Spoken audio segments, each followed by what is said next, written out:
Olá, amigos. A paz do Senhor. Os profetas, homens, falavam para os povos individualmente. Eles falaram a reis e às nações. Mas Uda foi escolhida por Deus como profetisa. Tinha sua vida bastante discreta, era esposa de Salum, escolhida por Deus para aquela missão. Ela viveu no tempo do rei Josias e subiu ao trono com 8 anos de idade. Ele era filho de Amon, que era um rei cruel. Era tão cruel que, com 2 anos de reinado, ele foi assassinado pelos seus servos. E Amon era filho de Manassés, que era o avô de Josias, que era tão terrível, queimou seus filhos para deuses estranhos, para o deus Moloque. Os seus ancestrais não eram pessoas que seriam um bom exemplo para ele. Por isso que aos 16 anos, ele buscava o exemplo de Davi, que era um homem segundo o coração de Deus. E quando ele tinha 26 anos, ele resolveu purificar Judá de toda aquela corrupção e também algumas cidades ao redor. Ele queimou os postes ídolos, tirou os bosques onde eles cultuavam deuses estranhos, os vasos que eram dedicados a outros deuses. Ele fez uma limpeza geral naquele lugar para servir unicamente e adorar ao Senhor. Ele resolveu reconstruir o templo, que estava completamente abandonado. E esse templo, ele foi muito corrompido, porque ali eles praticavam atos terríveis. Além de oferecer filhos ali queimados, eles também cultuavam a Baalins, a todos os deuses pagãos, os deuses estranhos.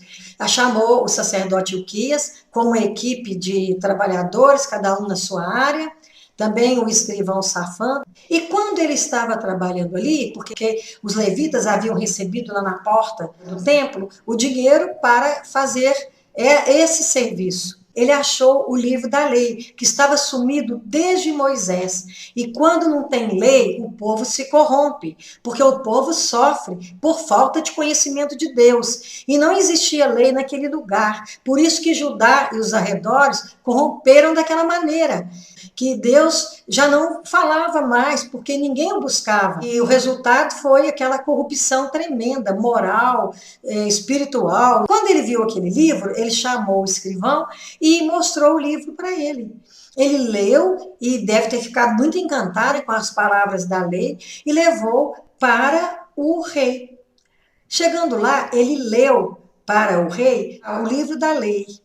E o rei ficou tão tocado que ele rasgou as suas vestes. Rasgar as vestes não queria dizer que estava com raiva, mas que ele estava triste, vendo tanto que todos estavam corrompidos, porque não conheciam a palavra do Senhor. Onde não tem a palavra, não tem disciplina. Ele resolveu chamar Ilquias, Safã e uma equipe para buscar de Deus respostas, porque tinha muita maldição, muito castigo para Judá e para os arredores, para aquele povo. E o rei ficou muito aborrecido. Eles foram procurar a sacerdotisa Ulda. Essa mulher, ela viveu num tempo em que havia grandes profetas como Jeremias, Abacuque, Joel, Sofonias. Deus encaminhou que ele buscasse aquela mulher simples, que atendia as pessoas que buscavam do Senhor uma resposta. Quando a profecia vem do Senhor, nenhuma palavra cai por terra. Ela era uma pessoa muito respeitada ali. Disse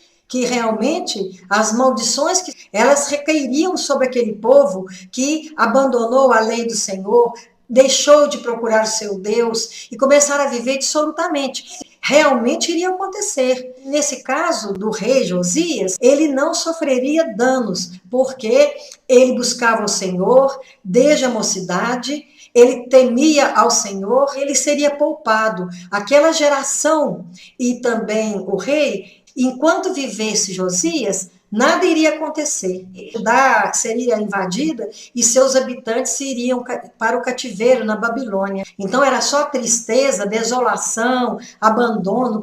Mas Josias estava a salvo pela sua dedicação ao Senhor. Saindo dali, eles foram ao rei, deram a notícia.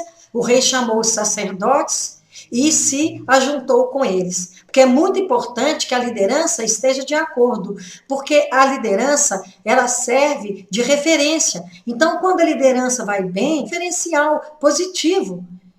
Como também o rei. Quando o rei era bom, tudo ia bem. Quando o rei era mau, o povo também ia mal. Por isso que é muito importante que as lideranças sejam sujeitas ao Senhor Deus. E o que aconteceu depois é que ele chamou também o povo, os profetas, o menor até o maior em importância foram chamados levitas para o templo, e lá ele leu a lei. E ali eles fizeram uma aliança, um concerto com o Senhor. E a limpeza continuou sendo feita, porque a partir dali os bosques foram queimados, aqueles vasos que eram construídos para Baal, nos cultos a Baal, as casas dos rapazes que praticavam iniquidades, e também onde mulheres preparavam casinhas para os ídolos lá daquele templo, tudo isso foi derrubado. Os ossos daqueles profetas de Baal jogaram em cima das sepulturas, conseguiram fazer uma limpeza total para que aquele povo voltasse a se dedicar ao Senhor, a orar ao Senhor, porque um povo que não ora é um povo que sofre mais, porque o Senhor, ele ouve a oração do justo, aquele que busca, aquele que está sempre interagindo com Deus, ele não nega a sua resposta. Uda, em termos de quantidade ali na Bíblia, um pedacinho em 2 Reis, 22 até o 23, e no 2 Crônicas 34. É muito pequenininha a participação dela, mas é uma participação grande demais em importância, porque foi a partir de Uda, de tudo que ela falou que era coerente com a vontade de Deus, que fez mudar, porque o rei mudou, as pessoas mudaram, e aí começou a haver bênçãos naquele lugar. Nós temos que buscar o Senhor através da leitura da palavra, da oração. Uda não teve que pedir tempo, era uma pessoa que tinha tanta intimidade com o Senhor, uma intimidade diária, uma intimidade verdadeira e constante, que ela já estava preparada para ouvir do Senhor aquela resposta. Então nós também, o Senhor deu missão a todos, não é só cargo, a gente ficar atrás de cargo na igreja, não, é muito mais profundo do que isso, porque servo significa ser disponível para o serviço, e nós todos temos uma missão, e nós não podemos ignorar que o Senhor espera de nós, que nós cumpramos a nossa missão para a qual ele nos designou, para a qual nos escolheu. Uda, aquela profetisa humilde, simples, que era buscada, não porque fosse rica, bela ou importante, mas porque ela era realmente uma serva do Deus vivo, que nós possamos nos curvar ao Senhor e ouvir o que ele tem a dizer para cada um de nós, para que possamos fazer a diferença no lugar em que nós estivermos. Amém. Se você gostou, se inscreva no canal, curte e compartilhe. Obrigada.